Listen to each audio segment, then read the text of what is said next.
कैसे है दोस्तों। उम्मीद करता हूँ आप सब अच्छे होंगे।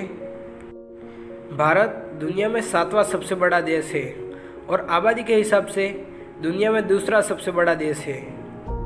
और भारत में दुनिया की सबसे बड़ी यंग पॉपुलेशन इंडिया में रहती है। हाल के सालों में भारत की स्थिति बहुत सुधरी है। आज के वक्त में भारत के लोग एक बेहतर जीवन शैली जी रहे हैं। जहाँ भारत की इकोनॉमी दुनिया की 5वीं सबसे बड़ी इकोनॉमी है और दुनिया का दूसरा सबसे बड़ा बाजार भारत है। भारत दुनिया की 4थी सबसे बड़ी ताकतवर सेना रखता है।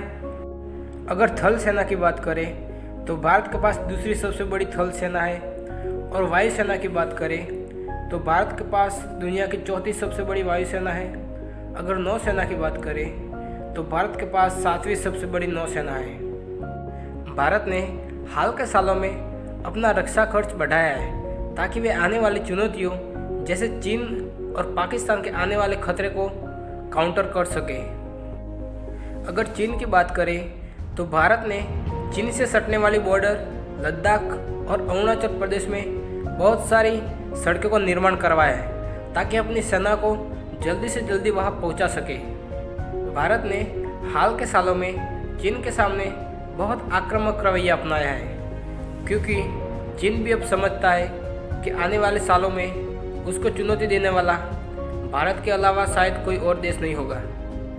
चीन को भी अब ये डर है कि जिस तरह भारत की कंपनियां आगे बढ़ रही है, भारत आईटी सेक्टर में आगे बढ़ रहा है। भारत आईटी सेक्टर में दुनिया के उन्नत देशों में से एक है, जहां भारत की दिग्गज कंपनियां राज करती है पूरे देश में। अगर बात करें टेक्नोलॉजी की तो भारत ने टेक्नोलॉजी के मामले में भी बहुत सारा विकास हासिल किया है। जैसे कि हमारे इसरो ने हाल के सालों में बहुत सारा विकास किया है। भारत को ऐसी ऐसी सैटेलाइट दी है जिससे भारत दुश्मन देशों पर पूरी की पूरी निगरानी रख सकता है।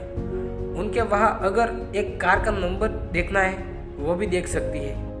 भारत ने आईटी सेक्टर में भी बहुत सारा विकास हासिल किया है।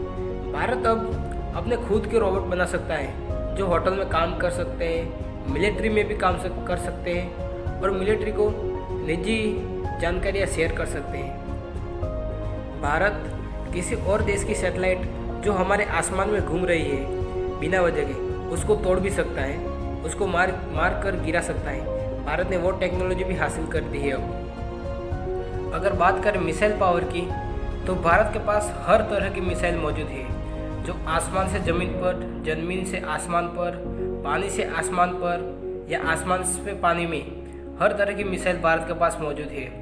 और भारत अगर किसी भी देश पर अगर बैलिस्टिक मिसाइल से हमला करना है तो वो भी कर सकता है। भारत के पास लंबी से लंबी दूरी वाली बैलिस्टिक मिसाइल भी मौजूद है, और आने वाले खतरे यानी किसी और देश की अगर बैलिस्टिक मिसाइल हमारे देश पर आ रही है तो उसको मार कर गिराने वाली क्षमता भी भारत के पास है। भारत के पास उन्नत किस्म के रडार और मिसाइल डिफेंस सिस्टम मौजूद है जो कि किसी भी मिसाइल आने वाली मिसाइल को मार कर गिरा सकती है। अगर भारत ने अपने विकास को इस तरह ही बरकरार रखा तो निश्चित तौर पर भारत 2050 में एक सुपर पावर बन जाएगा। तो दोस्तों, कैसा